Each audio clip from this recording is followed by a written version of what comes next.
કેશોદના રંગપુર ગામેથી અભ્યાસ માટે આવતી 3 વિદ્યાર્થીઓને નડ્યો છે અકસ્માત। એક્ટિવા ગાડીનો ચીપિયો ભાંગી જતા ત્રણેય છોકરીઓ રોડ પર પટકાઈ હતી। સ્થાનિક લોકોએ તાત્કાલિક એમ્બ્યુલન્સ બોલાવી કેશોદ સિવિલ હોસ્પિટલમાં ખસેડવામાં આવી હતી। ઇજાગ્રસ્ત ત્રણેય વિદ્યાર્થીઓમાં એકને વધુ ઈજા થતા તાત્કાલિક જૂનાગઢ રિફર કરવામાં આવી હતી। ઇજાગ્રસ્ત વિદ્યાર્થીઓ ધોરણ 11માં અભ્યાસ કરી રહી છે। આદર્શ વિદ્યા મંદિર કોયલાણા લાઠિયા ખાતે અભ્યાસ કરતી હતી। વિદ્યાર્થીનીઓ શાળાના આચાર્ય સહિત સિવિલ હોસ્પિટલ ખાતે દોડી આવ્યા હતા। કેશોદ પોલીસ દ્વારા આગળની તપાસ હાથ ધરવામાં આવી છે। જેકે સિંગુદર સાથે રાજુ પંડ્યા, કેશોદ।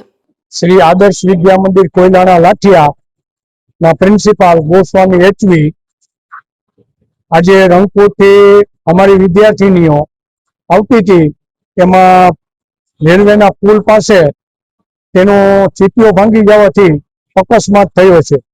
एने केशोद सिविल होस्पिટલમાં લેવા એક બેનને વધારે લાગવાથી એને જૂનાગઢ રિફર કરેલ છે।